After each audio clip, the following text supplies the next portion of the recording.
This is the connector that goes to the solenoid evap canister solenoid switch.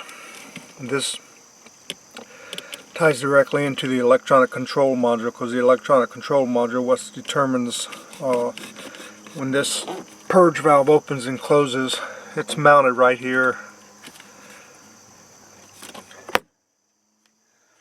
So underneath this, it's got a cap, should have a cap on it.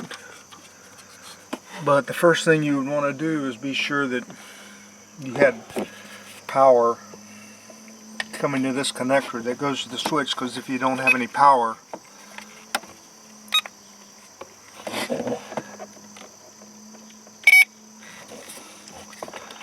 then the solenoid switch isn't going to work. But you need the battery connected and the key on, the engine not running. I use a power probe. I don't know really, there's other ways I'm sure, but this helps me with my car. Using a power probe makes it really easy for me, so this is the only way I know how to show people how to do it. But you got a good ground.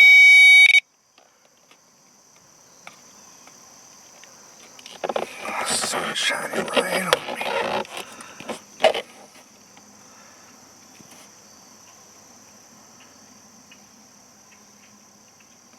Got a good ground. We got power.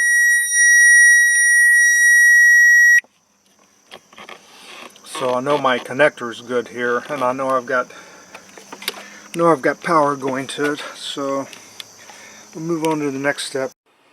In order to test the solenoid switch on the evap canister, you'll need some sort of 12-volt power supply, or if you want to try to figure out how to do it on your car, you can do that.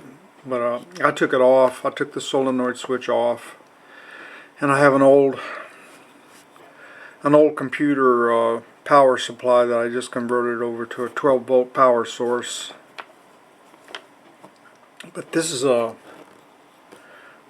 solenoid switch is a normally open switch, so with a vacuum hose hooked up, you should be able to blow through it. So when you apply 12 volts to it, which is the ECM's job, that's going to close this valve. Then you would not be able to blow through it anymore. I'm not going to be able to do all of this, hold all of this stuff and blow through everything, but on the bottom of this switch, at least on this crossfire, you see a positive. There's a positive and a negative. There's a positive and a negative switch.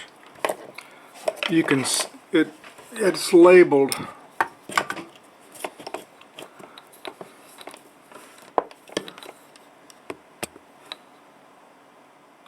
on the bottom of the switch. It's labeled. This is really difficult to hold this camera and try to do all of this, but I'm trying to do the best I can. But anyway, the bottom of the terminals on the bottom of the switch are labeled positive and negative. This says positive right here. So what I did is, you can just take your leads, your power supply, and I just put the positive.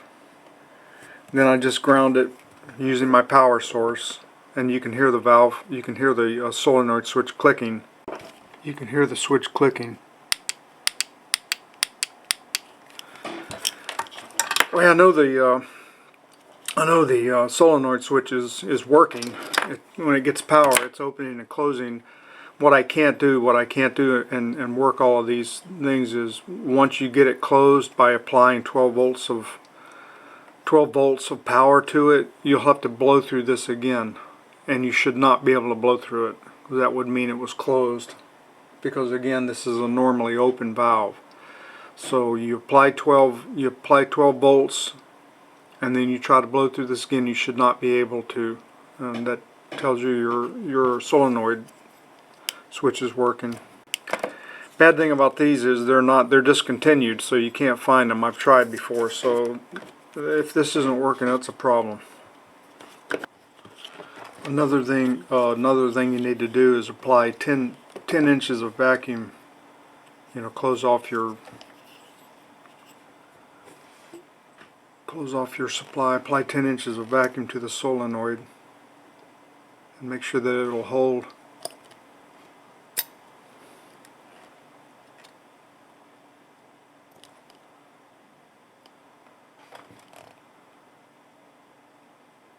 Otherwise it's got a leak.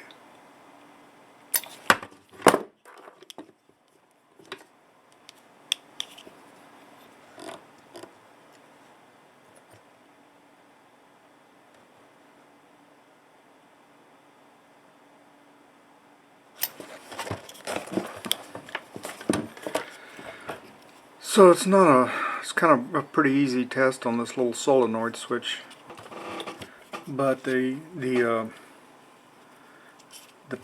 issue with this little solenoid switch right here, if the solenoid is open or is not receiving power, the canister can purge to the intake manifold at all times. This is going to allow extra fuel at idle or during warm-up, which can cause rough or unstable idle or too rich operation during warm-up.